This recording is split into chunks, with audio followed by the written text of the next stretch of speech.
আসসালামু আলাইকুম ওরহমতুল্লাহ। প্রিয় দর্শক, প্যানভিশন টেলিভিশনের জনপ্রিয় অনুষ্ঠান নারী অনুষ্ঠানটি নিয়ে আপনাদের সাথে আছি আমি জান্নাতুল ফেরদৌস সুক্তা। অনুষ্ঠানটি সরাসরি সম্প্রচার করা হচ্ছে প্যানভিশন টেলিভিশনের অফিসিয়াল ফেসবুক পেজ এবং ইউটিউব চ্যানেল হতে। আপনারা যারা আমাদের দেখছেন তারা অবশ্যই লাইক এবং শেয়ার করে আমাদের সাথে থাকবেন, আর যারা আমাদের চ্যানেলটি এখনও সাবস্ক্রাইব করেননি তারা অবশ্যই সাবস্ক্রাইব করে আমাদের নতুন নতুন অনুষ্ঠানগুলো দেখবেন। প্রিয় দর্শক, আমাদের আজকের আলোচনার বিষয় ইসলামে শ্রমের মর্যাদা। আর এই বিষয়ে যদি আপনাদের কোনো কিছু জানবার থাকে বা আমাদের অতিথির সাথে কোনো কিছু বলার থাকে তাহলে অবশ্যই স্ক্রলে দেওয়া নম্বরে ফোন করবেন। পবিত্র কুরআনে বলা হয়েছে মানুষ তার শ্রম ব্যতীত কোনো কিছুই পায় না, সূরা আন-নাজম আয়াত 39-40। এছাড়াও আমাদের প্রিয় নবী হযরত মুহাম্মদ সাল্লাল্লাহু আলাইহি ওয়াসাল্লাম বলেছেন, শ্রমিকের ঘাম শুকানোর পূর্বেই তার পারিশ্রমিক দিয়ে দাও। ইসলামে শ্রমকে একটি গুরুত্বপূর্ণ এবং মর্যাদাপূর্ণ ইবাদত হিসেবে গণ্য করা হয়। আমাদের আজকের আলোচনার বিষয় ইসলামে শ্রমের মর্যাদা, আর এই গুরুত্বপূর্ণ বিষয়টি নিয়ে আমাদের সাথে আলোচনা করবেন আমাদের আজকের অতিথি বিশিষ্ট লেখক ও শিক্ষাবিদ ডক্টর নাসিমা হাসান। আসসালামু আলাইকুম আপা। ওয়ালাইকুম আসসালাম রাহমাতুল্লাহ। আপা কেমন আছেন? আল্লাহর রহমতে ভালো আছি। আমি প্রথমে আপনার কাছে জানতে চাইবো যে আসলে ইসলামের শ্রমকে কতটুকু মর্যাদা দেওয়া হয়েছে, কিভাবে মর্যাদা দেওয়া হয়েছে সে সম্পর্কে যদি একটু কিছু আমাদেরকে জানাতেন। ইনশাআল্লাহ আমি চেষ্টা করব। বিসমিল্লাহির রহমানির রহিম। শ্রমের মর্যাদা নিয়ে যখন আমরা কথা বলবো তখন আমাদের এটা বুঝতে হবে যে আল্লাহ তাআলা এবং আল্লাহর রাসূল কিন্তু এটা নিয়ে অনেক কথা বলেছেন। মানে ইসলামের কথা যখন আমরা বলি এটা আসলে অনেক গুরুত্বপূর্ণ, যে ইসলাম যেমন আমাদেরকে আনুষ্ঠানিক ইবাদাতগুলো করতে বলে, যেমন নামাজ, রোজা, হজ, যাকাত ইত্যাদি, এর সঙ্গে সঙ্গে কিন্তু আমাদের আচার আচরণের কথাও বলে। আবার আমরা শ্রমও কিভাবে দিব, কোন জায়গায় আমাদের করলে আল্লাহ সন্তুষ্ট হবেন, কোন জায়গায় আমরা কাজ করলে সন্তুষ্ট হবেন না, এবং শ্রমিকের মর্যাদা, সমস্ত কিছু লেনদেন ইত্যাদি নিয়েও কিন্তু কথা বলে। তাই এটা একটি বিশাল ব্যাপার যে আমাদের এই জায়গাতেও ইসলামকেই অনুসরণ করতে হবে। হ্যাঁ, কাজেই একজন শ্রমের যে করছে বা দিচ্ছে তার মর্যাদা এবং অধিকার নিশ্চিত করাটাও, যারা তার শ্রমটা কিনে নিচ্ছে সেটা কিন্তু ইবাদত স্বরূপ, কারণ এটা আল্লাহর হুকুম এবং এটা তার উপরে ফরজের মতো যে তার অধিকার নিশ্চিত করতে হবে, যে যার আন্ডারে কাজ করছে বা এরকম। তো এখানে আমি আরেকটু বলি যে আল্লাহ তাআলা যত নবী রাসূল দুনিয়াতে পাঠিয়েছেন অন্যতম একটি তাদের শিক্ষা ছিল ইনসাফ, দুনিয়াতে ইনসাফ কায়েম করা, ইনসাফ প্রতিষ্ঠা করা, জাস্টিস। এখন মানুষের সাথে ইনসাফ তো করতেই হবে, যেটার জন্য সমাজে আসলে আমাদের ভ্রাতৃত্ব সৌহার্দ্য বজায় থাকে, শান্তি বজায় থাকে, এবং মানুষের প্রাপ্য অধিকার দেওয়াটাও কিন্তু ইনসাফ। এবং এই ইনসাফের কথা বলতে যে আল্লাহ তাআলা দুটো ধরনের শব্দ ব্যবহার করেছেন, একটি হলো কিস্তি আর একটা হলো আদল। আদলটা হলো এরকম, আমি দেখে বলি যে এটা এমন ব্যালেন্সড ওয়ে, না এক্সট্রিম, না বাড়াবাড়িতে যায়, না অতি কোনো কর্নারে চলে যায়, এবং এটা কোনো অবহেলাও করে না, অর্থাৎ মাঝামাঝি একটি অবস্থা। এটা হলো আদল। আর কিস্ত, এটা বলতে গেলে এইভাবে বলা হচ্ছে যে প্রত্যেক জিনিস, প্রত্যেক ব্যক্তির কিছু না কিছু অধিকার আছে, এটা দেয়াই হলো ইনসাফ বা জাস্টিস। তো এই জন্য কিন্তু অধীনস্থদের সম্পর্কে জিজ্ঞাসাবাদ করা হবে। এবং একটু আগে তুমি বললাম না, শ্রমিকের বললে যে শ্রমিকের ঘাম শুকানোর আগেই তার পারিশ্রমিক দিয়ে দাও, এই কথাগুলো যে কত বড় ঘোষণা, বিশেষ করে ওই সময়ে যখন মানুষকে, কিছু শ্রেণীর মানুষকে তো মানুষই মনে করতো না আসলে। তো তুমি চিন্তা করতে পারো, যেমন তখন কিন্তু কৃতদাস ছিল, ওদের থেকে সমস্ত শ্রম নিত, কিন্তু তার জীবনটা পর্যন্ত পারলে তারা নিয়ে নিতে পারতো, এই ধরনের যা খুশি অত্যাচার করতে পারতো। তো এই ছিল তখনকার দিনের একটি ধারণা। কাজে সেই শ্রমের মর্যাদা দেয়া, শ্রমকে ইসলামের দৃষ্টিতে একটি সম্মানিত জায়গায় নিয়ে আসা, এটা যে কত বড় ব্যাপার সেটা আমরা একটু যদি পড়াশোনা করি তাহলে বুঝবো।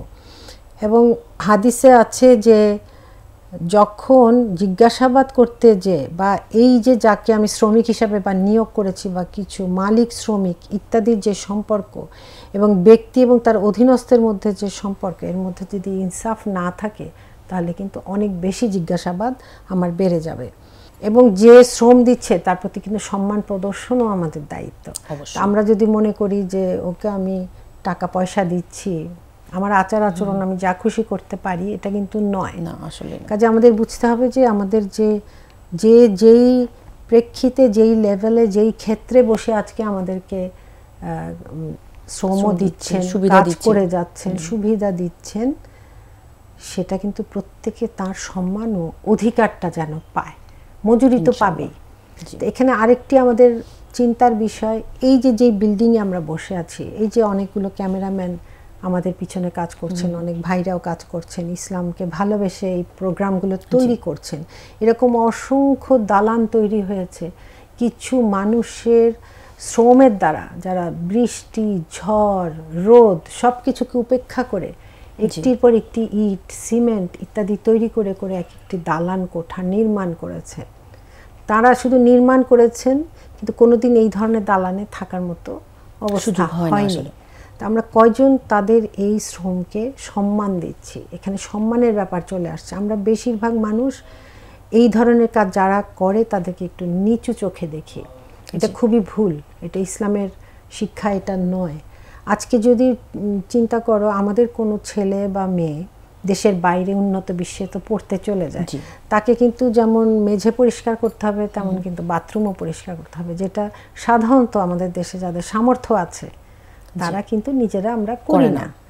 কাজে ওই যে করছে তাকে কিন্তু আমি অনেক রকমভাবে কথাও ঠিক মতো বলছি না, ধমকে কথা বলছি। এই যে জিনিসগুলো আমি এই জন্য হাইলাইট করছি যে আমাদের চিন্তাধারার মধ্যেও ইসলাম অনুপস্থিত হয়ে যায়, বিশেষ করে যখন আমি তাকে বেতন দিচ্ছি। এর জন্য গৃহকর্মীদের একটা মন মানসিকতা চলে আসে যে আমি তার সাথে যে কোনো ধরনের আচরণ করতে পারি। এটি ভুল। ইনসাফের দাবি হলো তার শ্রমের জন্য আমি তো মজুরি দিবই, আমার আচরণও যেন সুন্দর থাকে, ওইটাই তার জন্য সম্মান, তাই নয় কি? তা এই ব্যাপারে যে পারস্পরিক যে দায়িত্ব আমাদের, এটা যদি থাকে তাহলে একটি সমাজে কিন্তু যে ভ্রাতৃত্ব, এটা বজায় রাখা আমাদের জন্য অনেক সহজ হবে ইনশাআল্লাহ। অবশ্যই, এবং ভেদাভেদটাও অনেক কমে আসবে। হ্যাঁ, ভেদাভেদও কমে আসবে। আমি এই জন্য একটু এক্সাম্পলে গেলাম, কারণ শ্রমের মর্যাদা বললেই মনে হয় যে কেউ কাজ করছে তাকে মর্যাদা দেওয়া, কিন্তু এটা শুধু মর্যাদা, তার আমাদের আচরণ থেকেও, শুধু মজুরিটা নয়। জি। এবং আরও আমি আসছি পরে যে এমনকি সে যদি ক্ষতিগ্রস্ত হয়, অসুস্থ হয়ে যায়, তখন কিন্তু আমার জবাবদিহিতা থাকে তার এই আমার আচরণে, যে তখন আমি কি করব, তাকে কি বেশি কাজে লাগাবো, নাকি তাকে মজুরি বাদ দিয়ে তাকে ছাঁটাই করে দিব, অনেক কিছুই আছে। কাজে এটা নিয়ে কথা বললে এটাও কিন্তু বিশাল একটি সাবজেক্ট। হ্যাঁ, তো এটা আর কি বলছি যে আমাদের আসলে অনেক যত্নশীল হতে হবে আমাদের আচারে আচরণে, যাদের থেকে শ্রম নিচ্ছি। আবার আমিও কাউকে কিন্তু শ্রম দিচ্ছি, কেউ কিন্তু নয়, এটা আমরা কেউ না কেউ কোনো না কোনোভাবে শ্রম দিচ্ছি, কিন্তু আবার নিচ্ছিও। জি, এটা খুব খেয়াল রাখতে হবে যে আসলে এই শ্রম দেয়া নেয়ার মধ্যে, মানে বিনিময়ের মধ্যে যেন অবশ্যই ইনসাফ প্রতিষ্ঠা হয়। অবশ্যই। ধন্যবাদ আপা। আমার আরেকটা হচ্ছে যে একটা জানার বিষয় আছে, সেটা হচ্ছে যে রাসূল সাল্লাল্লাহু আলাইহি ওয়াসাল্লামের যুগে মানে শ্রমের এই ধরনের কোনো উদাহরণ কি মানে আমাদের সাথে আপনি শেয়ার করবেন কিনা? হ্যাঁ, শেয়ার করার আছে, এরকম প্রচুর আছে। তো আমি একটি বলি যেটা একদম সামাজিক এবং রাষ্ট্রীয়ভাবে প্রযোজ্য হয়ে যায়, যেটা হলো একবার একজন আনসার সাহাবী রাসূলুল্লাহ সাল্লাল্লাহু আলাইহি ওয়াসাল্লামের কাছে এসে বললেন যে আমার তো কিছু নেই, মানে কি করব। আসল কথা হলো ভিক্ষাবৃত্তিটাকে রাসূলুল্লাহ সাল্লাল্লাহু আলাইহি ওয়াসাল্লাম একেবারেই নিষেধ করেছেন। তো উনি ওইটার নিষেধাজ্ঞাটা কার্যত দেখালেন। যখন হাত পাততে আসলো ওনার কাছে, উনি বললেন যে তোমার ঘরে কি কিছুই নেই? তখন উনি বললেন যে হ্যাঁ, একটি পানির পাত্র আছে আর একটি কুড়াল আছে, না সরি একটি কম্বল আছে। তখন আল্লাহ রসুল বললেন যে ওগুলো নিয়ে আসো। তো নিয়ে আসলে ওগুলো উনি বিক্রি করার ব্যবস্থা করলেন। যে টাকাটি পেল সেটা দিয়ে উনি বললেন একটি কুড়াল কিনতে আর কিছু খাবার কিনতে। এখন জীবিকার্জনের জন্য উনি দিলেন কুড়ালটি ওনার হাতে, বললেন তুমি কাঠ কেটে কাঠ বিক্রি করো। জি, ঠিক আছে।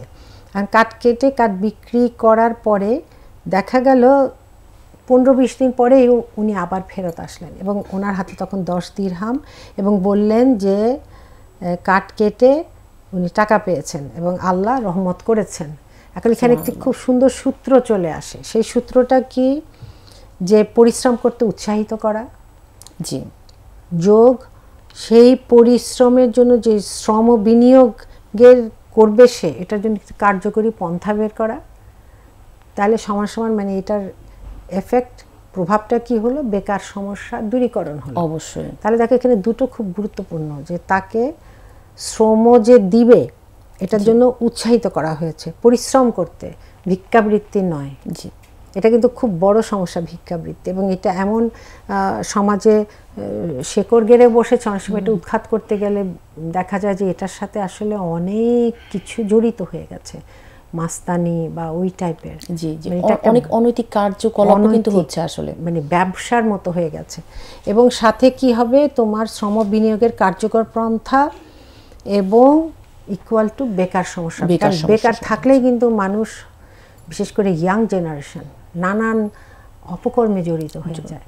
এবং আল্লাহর রাসূল সাল্লাল্লাহু আলাইহি ওয়াসাল্লাম কিন্তু শ্রমকে পছন্দ করেছেন, অলসতা কখনো পছন্দ করেননি।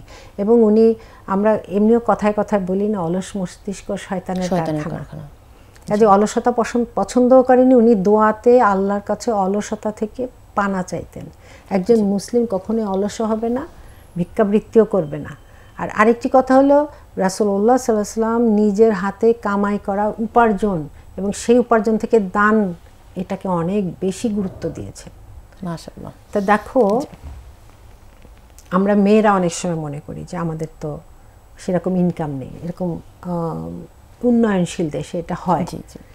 তা আমি বলবো কি, বিশেষ করে করোনার সময় ইতিবাচক ব্যাপার কিছু ছিল, সেটা ওয়ান অফ দেম হলো অনলাইন বিজনেস। অনেকেই করেছেন, কেউ রান্না করে ঘরে পৌঁছে দেওয়া খাবার, সেটা মানুষ কিনে নিয়েছে। এটা কিন্তু খুব ভালো এই বিজনেসটি, এটাতে নিচু দৃষ্টিতে দেখার কিছু নেই। অনেকে কাপড় চোপড় বিক্রি করেছেন, অনেকে হিজাবের পিন বিক্রি করেছে, এখনো কিন্তু এটা চলছে। এই জিনিসটি কিন্তু আমাদের আগে ছিল না। এখন কিন্তু অনলাইন প্ল্যাটফর্ম অনেক বড় হয়েছে, অনেক বড়। আবার এটাতে একটা সুবিধা হচ্ছে যে দোকান ভাড়া বা হচ্ছে ট্যাক্স, এই জিনিসগুলো কিন্তু নেই। দোকান ভাড়া তো একেবারেই নেই, তার এক্সট্রা খরচটা বাসায় বসেই কিন্তু করছে। জাস্ট একটু ফোনের লাইন থাকবে, ইন্টারনেট থাকবে, বিকাশ থাকবে বা নগদ থাকবে বা এরকম যত কিছু আছে। এবং আমি অনেক সময় দেখেছি যে মানে আমাদের অনেক হচ্ছে যে নারীরা হয়তো বা ফোনের স্ক্রিনে না এসেও তারা পণ্যগুলো দেখাচ্ছে সেল করার জন্য। এটাও একটা সুবিধা আছে, যার উপর যে আমার চেহারা দেখাবো কি দেখাবো না।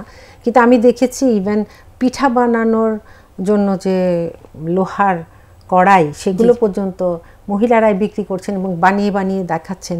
এই যে শ্রমগুলো এত সুন্দরভাবে উঠে এসেছে, মানে আমি ইচ্ছা করে রাসূলুল্লাহ সাল্লাল্লাহু আলাইহি ওয়াসাল্লামের সময়কার থেকে আবার বর্তমান যুগের কিছু ব্যাপারে ফিরে আসলাম, যে উন্নয়নশীল দেশে আমরা কিন্তু খুঁজে নিতে হবে।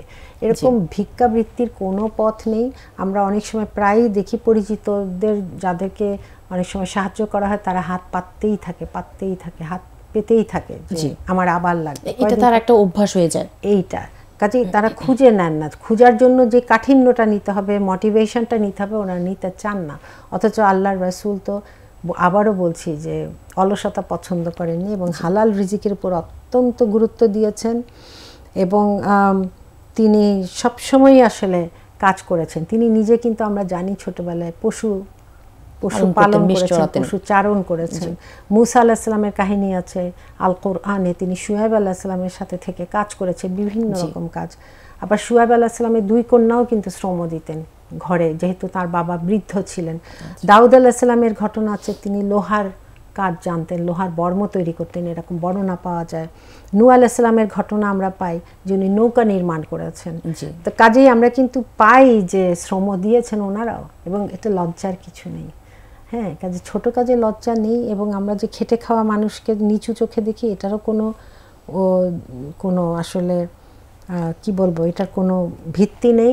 এবং দাস বলে কিছু নেই, যে ও দাস বলে আমার কাজ করবে, এই যে একটা মেন্টালিটি, আমরা কৃতদাস প্রথা চলে গেছে, কিন্তু আমরা মেন্টালি অনেক সময় এই জিনিসটাকেই আবার নিয়ে আসি। তা আল্লাহ আমাদেরকে তৌফিক দিন যে আমরা যাতে আমাদের শ্রমকে পুঁজি করে এই জীবনটা কাটাতে পারি, অলসতার জীবন নয়। কেননা নেক আমল করতে হলেও কিন্তু শ্রম দিতে হবে, অবশ্যই, তাই না? যেমন হজ করতে গিয়ে শ্রম দিতে হয় না, এই শ্রমটা আমাকে দিতে হচ্ছে আল্লাহর দিকে চেয়ে। সেরকম অন্যান্য কাজেও আমি শ্রমের বিনিয়োগ করব আল্লাহর দিকে চেয়ে, ইনশাআল্লাহ। জি, ইনশাআল্লাহ। আপা, ধন্যবাদ খুব সুন্দর আলোচনা করার জন্য। খুব স্বল্প সময়ের বিরতিতে যাব, ইনশাআল্লাহ এসে আরও কিছু জানব। প্রিয় দর্শক, আলোচনা করছিলাম আজকের বিষয় ইসলামের শ্রমের মর্যাদা নিয়ে। আমরা স্বল্প সময়ের বিরতিতে যাব, আপনারা কোথাও যাবেন না, আমাদের সাথেই থাকবেন। ফিরে আসছি আবার মূল অনুষ্ঠানে। আসসালামু আলাইকুম ওয়া রাহমাতুল্লাহ। আসসালামু আলাইকুম ওয়া রাহমাতুল্লাহ। প্রিয় দর্শক, বিরতির পরে আরও একবার স্বাগত জানাচ্ছি আমাদের নারী অনুষ্ঠানে। প্রিয় দর্শক, আমাদের আজকের আলোচনার বিষয় ইসলামে শ্রমের মর্যাদা। আর এই বিষয়ে যদি আপনাদের কোনো কিছু জানবার থাকে বা আমাদের অতিথির সাথে আপনাদের কথা বলার প্রয়োজন হয়, তাহলে অবশ্যই আমাদের স্ক্রলে দেওয়া নম্বরে ফোন করবেন। আপা আসসালামু আলাইকুম। ওয়ালাইকুম আসসালাম ওয়া রাহমাতুল্লাহ। আপা, আমরা বিরতির আগে শুনছিলাম যে আসলে রাসূল সাল্লাল্লাহু আলাইহি ওয়াসাল্লামের যুগে ইসলামের কিছু উদাহরণ। এখন আমি আরেকটা বিষয় নিয়ে একটু জানতে চাচ্ছি আপনার কাছে, সেটা হচ্ছে যে শিশু শ্রম ও ইসলাম, মানে আসলে শিশু শ্রমকে ইসলামে কিভাবে দেখা হয়েছে, আচ্ছা, এই সম্পর্কে যদি আমাদেরকে আপনি কিছু বলেন। হ্যাঁ, বাস্তবে যেটা আমরা জানি যে অনেক সময় শিশু বয়সের অনেককেই আমরা কাজে নিয়োগ দিই। জি। অনেক সময় বাসা বাড়িতেও দেখা যায় কিন্তু বাচ্চা বাচ্চা ছেলে বা মেয়েকে গৃহকর্মী হিসেবে নিয়োগ দেওয়া হয়। হ্যাঁ, টুকটাক কাজ করার জন্য নিয়ে আসা হয়। এখন কথা হলো তার সাথে কি করা হচ্ছে, এটার জন্যই এই কথাটা উঠেছে যে একটি শিশুকে যখন শ্রমের মধ্যে নিয়োজিত করা হয়, এখানে শোষিত হওয়ার সম্ভাবনা খুবই বেশি। সে তো শিশু, তার রাইট সে বা তার অধিকার কতটুকু সে জানে না। আবার অন্যেরা ভাবে এ তো শিশু, সে আর কি বুঝবে, বা দরিদ্র পরিবার থেকে উঠে আসছে, ওর হয়তো এটা দরকার নাই। তাই হয়। আবার সে তাকে মানুষ বঞ্চিত করতে পারে, নানানভাবে টর্চার করতে পারে, অথবা সেও না বুঝে অনেক কিছু করতে পারে ভুল, যেটা হয়তো অ্যাকসেপ্টেবল হবে না যারা রেখেছে। তো যে কারণেই হোক তাদের সিকিউরিটি অর্থাৎ নিরাপত্তা এবং সব কিছু চিন্তা করেই কিন্তু ইসলামিক স্কলার, বিশেষ করে ডক্টর ইউসুফ আল কারদাবি, উনি বলেছেন এইভাবে যে তার অধিকার তার শৈশবের আনন্দ উপভোগ করা, এটা তাকে করতে দিতে হবে। সে আসলে বড়দের কাজ বা বড়দের দায়িত্ব বহন করার কথা না। এখানে একটি জিনিস আমার কাছে খুবই গুরুত্বপূর্ণ লেগেছে যে উনি স্পষ্ট বুঝিয়ে দিয়েছেন যে তার শৈশব, তার শিশুকাল, তার বালককাল বা কিশোরকালটা তো আবার ফেরত আসবে না। কিশোর তো তবু একটু বড়, শিশু তো অনেক ছোট। আমরা সাধারণত মানে 11-র আগেই তাদেরকে শিশু বলি, তারপরে আর অত শিশু বলি না, কিশোর কৈশোরের দিকে যাচ্ছে এরকম বলি। কাজে এত ছোট মানুষকে কাজে দেওয়ার অর্থই হলো কিন্তু তার শৈশবের আনন্দ নষ্ট হওয়ার সম্ভাবনা আছেই। আর দ্বিতীয়ত, সে বড়দের কাজ করবে না। কিন্তু আবার স্কলাররা এইভাবে বলেছেন, যেটা আমরাও আসলে ইন জেনারেল যখন চিন্তা করি এটা বুঝতে পারি, যে যদি পিতা অত্যন্ত দরিদ্র হয় তখন হয়তো পিতাকে একটু সাহায্য করা কাজে, এই জীবিকা অর্জনের কাজে, হতে পারে চাষাবাদের জন্য একটু এটা সেটা নিয়ে দেওয়া বা বাবার পরিশ্রমকে একটু কমানো। হ্যাঁ, এটা হলো শিশু। যদি পুত্র হয়, কন্যা হয়তো সব কিছু পারবে না, কন্যা হয়তো অন্যান্য কাজে হেল্প করলো, কিন্তু সাথে সাথে তাদের অন্য যে অধিকার এটা যেন নষ্ট না হয়, কারণ শিশু তো। আরেকটি হলো বয়স ও সাধ্য অনুযায়ী তাকে কাজে লাগানো। যদি শিশু হয় কিন্তু কাজে লাগাতেই হচ্ছে, সেটা করা। কিন্তু যখন তাকে কাজে লাগানো হবে, অতি বোঝা যেন তাকে দেয়া না হয়। এখন আমাদের দেশে বা উন্নয়নশীল দেশে এটা একটু বেশ সমস্যা। ছোট ছোট শিশুদেরকে কিন্তু নানান কাজে, ইট ভাঙা, ইট বহন করা, তারপরে আরো একটু ঘরেও কাজ করানো, ঘরে অনেক সময় ভারী কাজ করানো হয়। তারপরে যেমন হয়তো কোনো রেস্টুরেন্টে তাকে হয়তো ভারী কাজ করানো হতে পারে। অনেক সময় দেখা যায় যে ছোটখাটো যানবাহন যেমন টেম্পু আছে, ওগুলোতে হেল্পারি করছে। কাজে এখানে দেখো নিরাপত্তার প্রশ্ন কিন্তু অনেক বেশি, যে কোনো সময় পড়ে যেতে পারে, বা শিশু সুলভ খেয়ালেপনা তো তার মধ্যে থাকতেই পারে। এইসব কথা চিন্তা করেই কিন্তু স্কলাররা বলেছেন। জি, আপা একটা ফোন এসেছে, একটু রিসিভ করছি। আসসালামু আলাইকুম প্রিয় দর্শক, আপনার নামটি বলে প্রশ্নটি করুন। জি জি জি অবশ্যই বলুন। বাংলাদেশে তো গার্মেন্টস মহিলা কর্মীরা চাকরি করেন, তাদের ঠিকমতো তাদের মহিলা অনুযায়ী তাদের হচ্ছে যে নিরাপত্তার জায়গাটা এগুলো প্রদান করে না, তাদের জন্য পুলিশ জায়গাটা অনেক সময় পরিশূন্যতা থাকে। আচ্ছা, এই বিষয়টা সম্পর্কে ম্যাডাম বলতেন। জি, আসলে আপনি খুব সুন্দর একটা প্রশ্ন করেছেন বা জানতে চেয়েছেন। ধন্যবাদ আপনাকে। আমাদের সাথেই থাকবেন, আপা অবশ্যই আপনার প্রশ্নের আলোচনা করবেন। জি, ধন্যবাদ। আমি বুঝতে পারিনি আওয়াজটা। আপা আসলে উনি বলছে যে আমাদের তো দেশে বেশি পরিমাণ হচ্ছে গার্মেন্টস, এবং আমাদের গার্মেন্টস শিল্পে দেখা যাচ্ছে নারী শ্রমিকরাই বেশি। তো ওখানে আসলে গার্মেন্টস সেক্টরে নারীদের নিরাপত্তার ব্যাপারটা কতটুকু উঠে আসছে, বা আসলে কি আছে কিনা, বা বৈষম্য হচ্ছে কিনা, এই বিষয়টাতে নিয়ে যদি একটু আলোকপাত করেন আর কি। হ্যাঁ, এটা আমরা আসলে পরবর্তীতেও করব, এবং এটাতে আমি আসছিলাম যে গার্মেন্টস শ্রমিক যে নারীরা আছে, অবশ্যই আমরা যেহেতু নারী প্রোগ্রামেই বসেছি, এবং প্রথম তো হলো একটি শিশু মেয়ে বা ছেলে, যে একটু আগে যে বললাম শ্রম, এই শ্রমের বেলায় শিশু কন্যা বা শিশু যে ছেলে থাকে তাদেরকে কিন্তু আমরা ওই রুলেই ফেলতে হবে যে অতি বোঝা তাকে দেয়াই যাবে না। কেউ হয়তো ওভাবে যদি পালে, লালন পালনের জন্য কারো বাসায় নিয়ে আসলো, কিন্তু তাকে লেখাপড়া করানো, টুকটাক করিয়ে তাকে করিয়ে দেওয়া, নিজের পায়ে দাঁড় করানো, এটা ঠিক আছে, অন্তত প্রাথমিক জ্ঞান হলেও দেওয়া উচিত। এটা কিন্তু উচিত। এটা এক ধরনের আমি বলবো আন্দোলন হওয়া উচিত, যে ঘরে যতই ছোটখাটো গৃহকর্মী থাকবে, দারিদ্র্যের জন্য আসে, তাদেরকে আমি লেখাপড়া শেখাবো। সেরকম গার্মেন্টস কর্মী যারা মহিলা, সেখানে বৈষম্য হতেই পারে, এটার জন্য কিন্তু তাদের ইউনিয়ন অনেক সময় ক্রিয়েট করতে হয়। ইউনিয়ন থাকে, শ্রমিকদের ইউনিয়ন, সেখানে তাদের যদি অভিযোগ থাকে। আরেকটি ব্যাপার হলো যেটা অনেক সময় বাইরের রিসার্চেই দেখা যায়, যে যেসব প্রতিষ্ঠানে মহিলা ওয়ার্কার আছে, আবার পুরুষ ওয়ার্কারও আছে, কিন্তু ইমিডিয়েট বসটা মহিলা, হয়তো তার উপরেও কোনো পুরুষ, যদি মহিলা না হয়, তখন মহিলাদের অভিযোগগুলো সঠিকভাবে যায় না। যদি দেখা যায় যে ইমিডিয়েট কোনো বস বা সুপারভাইজার একটি মহিলা থাকে, তখন কিন্তু এটা খুব সহজেই দেখা যায় এই তথ্যটা তাদের কাছে চলে আসে, বা আসলে নারীদের সমস্যাগুলো উনি একটু বুঝবে, যেটা হয়তো বা একজন জেন্টস বস হয়তো বা এটা বুঝতে পারবে না, অথবা তারাই রক্ষক যখন ভক্ষক হয়, বলে না যে যারা সুরক্ষাকারী হবে তারাই ভক্ষক হলো।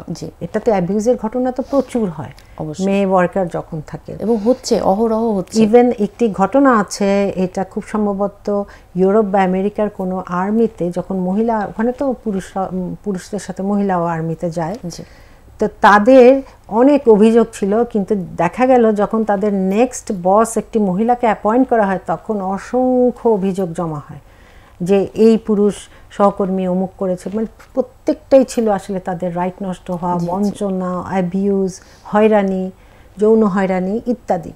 তো এখানে আমি ওই কথাটাই নিয়ে আসতে চাচ্ছি, যে নারী শ্রমিকদের যখন ইমিডিয়েট বস নারীকে করা হবে, এবং যেটা করা উচিত, বা অভিযোগ জমা দেওয়ার তাদের জন্য ইজি হওয়া উচিত, তারপর তো যাচাই করবে অভিযোগের সত্যতা, সেটা পরের ব্যাপার, তাহলে কিন্তু এই বঞ্চনা, বৈষম্য ইত্যাদি কমে আসবে। আর মজুরি তো আসলে প্রতিষ্ঠানের মালিকের, এটা খেয়াল করতেই হবে। এবং নারী শ্রমিকের কথা যেহেতু উনি বলেছেন, এটা খুব সুন্দর প্রশ্ন করেছেন, এখানে এই নারী শ্রমিকদেরও অনেক রাইটগুলোও নিশ্চিত করতে হবে। হয়তো যখন ঢুকছে লিখিতভাবে অনেক কিছু হয়, কিন্তু পরে আদায় করা যায় না অধিকারগুলো। যেমন হঠাৎ অসুস্থ হলে কি হবে, হঠাৎ ক্ষতিগ্রস্ত হলে কি হবে, এবং বেশিরভাগই দেখা যায় যে এক্সিট ঠিক মতো রাখে না, আগুন ধরে যাচ্ছে। হ্যাঁ, হয়তো আমরা নিউজ পেপার দুই একটা দেখছি, কিন্তু বাস্তবে কি হচ্ছে আমরা কিন্তু জানি না, এবং জানতে পারাটাও খুব কঠিন হয়ে যায়। তারপর তারা যখন মা হয় তখন কি হবে, এগুলো কিন্তু তার সব রাইট। হ্যাঁ, নিরাপদ মাতৃত্ব যেমন রাইট, তেমন মাতৃত্বকালীন সময় তার শিশুকেও সে দুগ্ধ পান করাবে, এটাও তার রাইট। এবং দুই একটা তো আমি শুনেছি যে ডে কেয়ার সেন্টার সাথে থাকে, কিন্তু আসলে সেটা খুব নগণ্য তুলনা, আমাদের মানে যে পরিমাণ নারী শ্রমিক আছে সেই তুলনায় অনেক কম। কাজে সে শ্রমটা কিন্তু মনোযোগ দিয়ে দিতে পারবে। আসল কথা তো এটা, যে আলটিমেটলি তার জন্য সে তার পোটেনশিয়ালিটি সে বের করতে পারছে, কিন্তু তার প্রোডাক্টিভিটিটা বেড়ে যাবে যদি না এই সাপোর্টগুলো থাকে।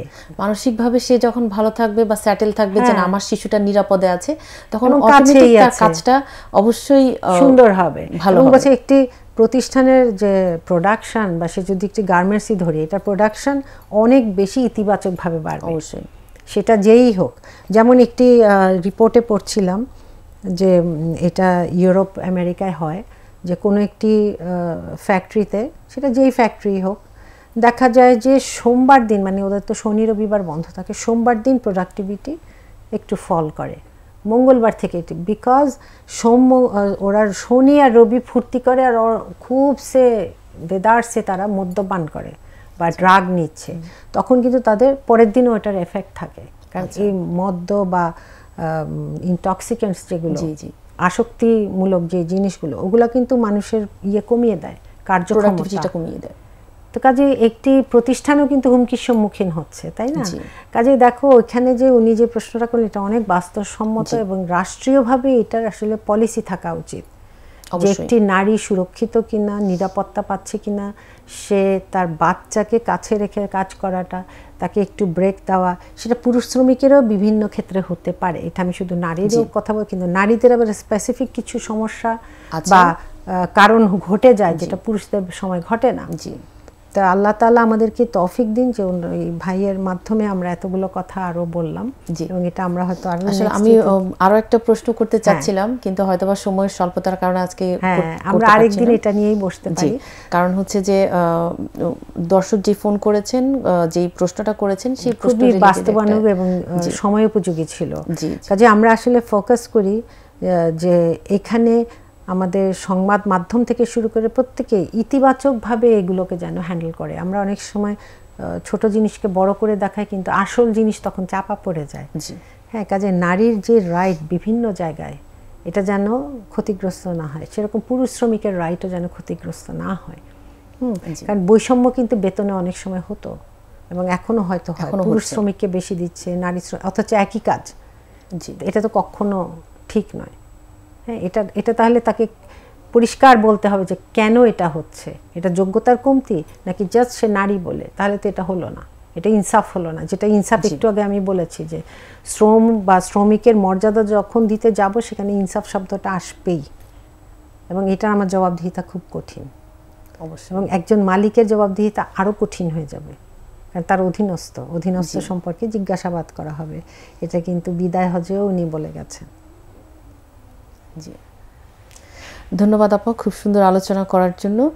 আমার আসলে আরও কিছু জানার ছিল, ইনশাআল্লাহ সেটা নেক্সট পর্বে জানবো। তো আপনি আমাদের অনুষ্ঠানে আসার জন্য আপনাকে অনেক অসংখ্য ধন্যবাদ। আপনার সুস্বাস্থ্য কামনা করছি। ইনশাআল্লাহ আবার পরবর্তী প্রোগ্রামে আপনার সাথে দেখা হবে। প্রিয় দর্শক, আমরা আলোচনা করছিলাম ইসলামে শ্রমের মর্যাদা নিয়ে। সময়ের স্বল্পতার কারণে আমাদেরকে আজকে এখানেই বিদায় নিতে হচ্ছে। আপনাদের সকলের সুস্বাস্থ্য কামনা করে আমাদের প্রোগ্রাম আজকের মতো এখানেই শেষ করছি, পরবর্তী প্রোগ্রামের আমন্ত্রণ জানিয়ে। আসসালামু আলাইকুম ওয়া রাহমাতুল্লাহ।